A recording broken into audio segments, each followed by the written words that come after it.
नमस्कार। हमारे नए वीडियो में आपका स्वागत है। क्या आपको पता है कि मंत्र जप के लिए जो भी हम आसन इस्तेमाल करते हैं वो कैसा होना चाहिए?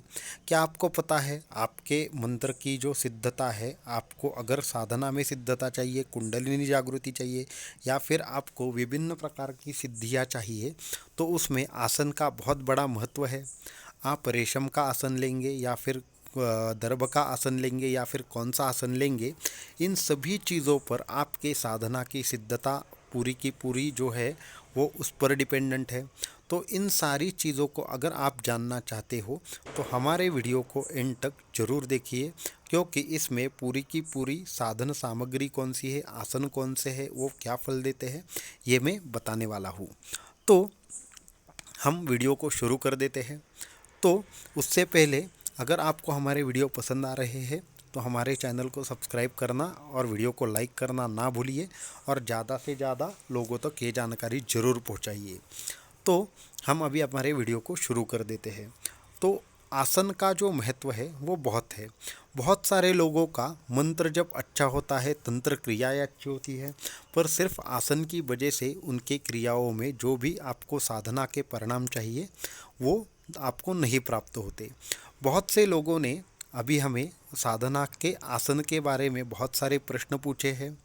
तो अगर आपको एक सिद्ध आसन चाहिए तो हम आपको वो दे सकते हैं। हम आसन बहुत सारे लोगों को देते हैं और उसके रिज़ल्ट भी बहुत सारे लोगों को अच्छे मिलते हैं, क्योंकि एक सिद्ध आसन उसमें क्या क्या होना चाहिए और किस क्रम से होना चाहिए, ये एक इसका एक अलग से शास्त्र है। उस शास्त्र के अनुसार हम वो चीज़ देते हैं, पर उसका एक मूल्य होता है, वो आपको चुकाना पड़ता है, उसके बाद देते हैं।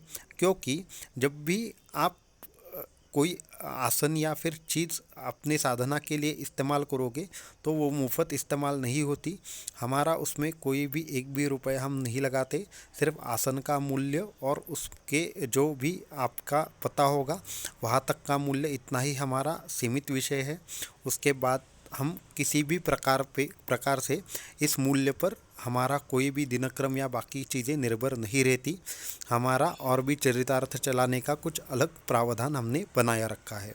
तो जिन लोगों को आसन चाहिए, सिद्ध आसन चाहिए, वो नीचे कमेंट में मांग कर सकते हैं और आपको वो किसी न किसी प्रकार प्राप्त हो जाएगा।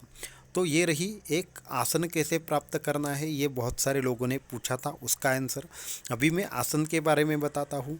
तो आसन का ये महत्व है कि एक साधक थे जो अपनी बहुत साधना कर ली थी, 15 साल की साधना थी, उनको जितना और जैसा फल अपेक्षित था उस तरह से उनको कभी भी प्राप्त नहीं हुआ था। तो जब वो हमसे मिले तो उन्होंने एक मन में जो उनके दुख था कि मैं इतनी साधना करता हूँ पर मुझे किसी भी साधना का या फिर मंत्र का पूरा लाभ नहीं मिलता। तो मैंने उनको एक आसन रचना बताई और आसन क्या है, कैसा होना चाहिए वो बताया और उस पर 21 दिन तक साधना करने के लिए बोली। तो 21 दिन में उनको इतना अच्छा रिजल्ट आया, उनका मंत्र सिद्ध हो गया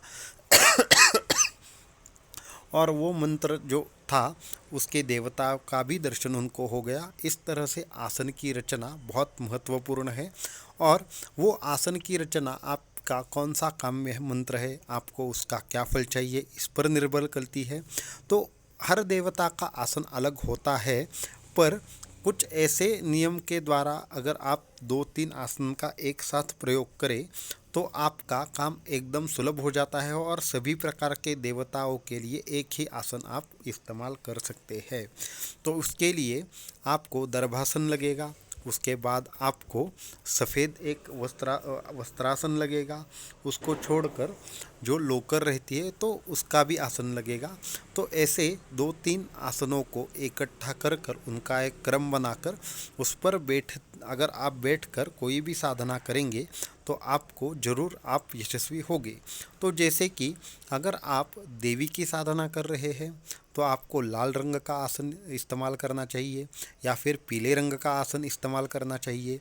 उसमें भी अगर जारण मारण उच्चाटन इस तरह की क्रिया आप कर रहे हैं तो आपको काले रंग का आसन इस्तेमाल करनी चाहिए।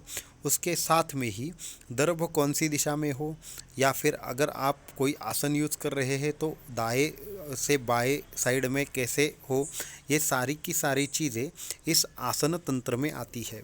तो आसन को कभी हमें पैर नहीं लगाना चाहिए। उसके साथ में ही आसन पर जो भी वस्त्र है वो रोज के रोज हमें धोने चाहिए। तो ये ऐसे बहुत सारे अनगिनत आसन के लिए नियम है, जो जितना भी आप अपना आसन बढ़िया बनाएंगे उतना ही आपके साधना में इसका ज़रूर फ़ायदा होगा। उसमें नवमुंडासन करके एक आसन है, उसके साथ ही पंचमुंडासन है, एकमुंडासन है, ऐसे भी आसनों के बहुत प्रकार है। पर अभी ये जो मुंडासन है वो अभी इल्लीगल है, आप उसको परचेस नहीं कर सकते या फिर आप उसको इस्तेमाल नहीं कर सकते। इसके लिए वो आसन इस्तेमाल नहीं करना चाहिए। और उसके भी जो भी आपको उसके रिज़ल्ट चाहिए उसके लिए भी वो जो एक मुंडासन या पंचमुंडासन है कैसे बनाना है, क्या बनाना है, उसके साथ में ही नवमुंडासन है, उसका भी अपना अलग शास्त्र है। तो वो बहुत बड़ा विषय है, उसके लिए वो सारे विषय में मैं नहीं जाऊंगा। लेकिन हमने बहुत साल